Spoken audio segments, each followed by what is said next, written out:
The Second World War is the story of two world powers and their attempt to take over the world. After the First World War, Germany had been hit by a set of crippling reparations from the Treaty of Versailles. These demands decimated the German economy and brought nearly all Germans into utter poverty. Fueled by the need for revenge against the countries that brought Germany to this stage, a strong sense of national pride engulfed the nation. These strong feelings would soon come together under radical leadership when on January 7, 1933, Adolf Hitler was appointed Chancellor of Germany. On September 1, 1939, Germany invades Poland, and 2 days later, England and France declare war on Germany.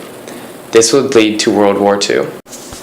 Within the next 10 years, Hitler is able to invade several countries, including Poland, Belgium, Holland, and France, using the Blitzkrieg or lightning war method of battle. Similar to Germany, Japan was also in a dire economic situation after the First World War. In 1939, Japan's government was taken over by a military regime.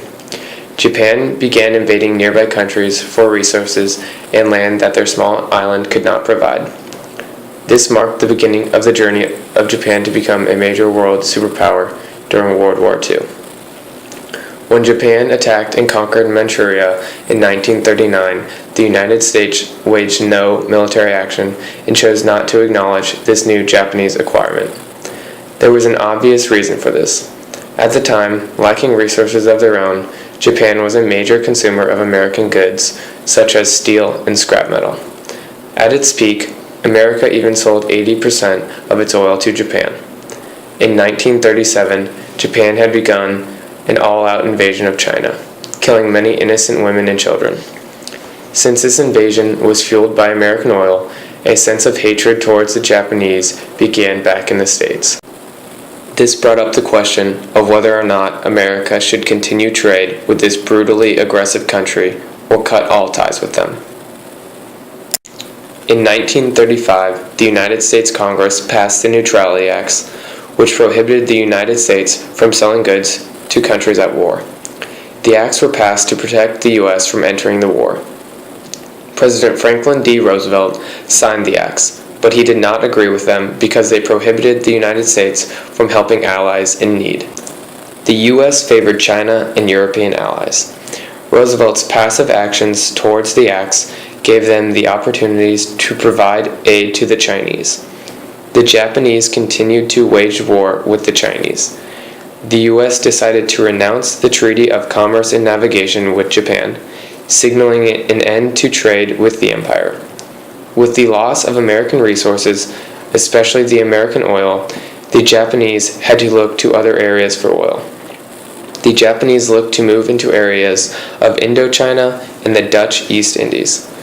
Moving to these areas would cause military tensions because the American-controlled Philippines and the American Pacific Fleet were between Japan and the lands they wanted. In 1941, the U.S. completely embargoed the Japanese. This caused the Japanese to consider an attack on the American Philippines along with Pearl Harbor.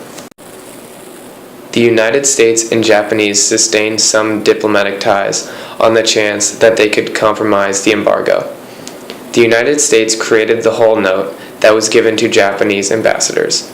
The note said that the U.S. would remove the embargo only if the Japanese removed troops from China and Indochina, as well as end their alliance with Germany and Italy.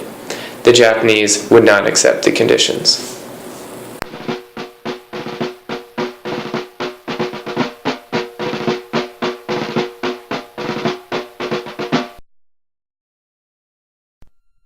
We interrupt this program to bring you a special news bulletin. The Japanese have attacked Pearl Harbor, Hawaii by air, President Roosevelt has just announced.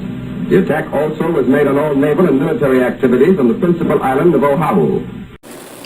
Around 8 a.m. on December 7, 1949, the Japanese executed a deadly attack on the American naval base Pearl Harbor. This attack surprised everyone and caught the world's attention. The Japanese had been planning for this risky mission for months. The reason for the attack was quite clear. Both Japan and America realized that a treaty was not going to be achieved between the two countries. Japan wanted to continue its rapid expansion around the world, and the American embargo was temporarily halting the Japanese from continuing onslaught. Soon the Japanese had had enough. On November 26, 1941, Vice Admiral Chuchi Nagumo readied his naval fleet and began their 3,000-mile journey from Otorafu Island to slightly north Oahu, where the attack was to take place.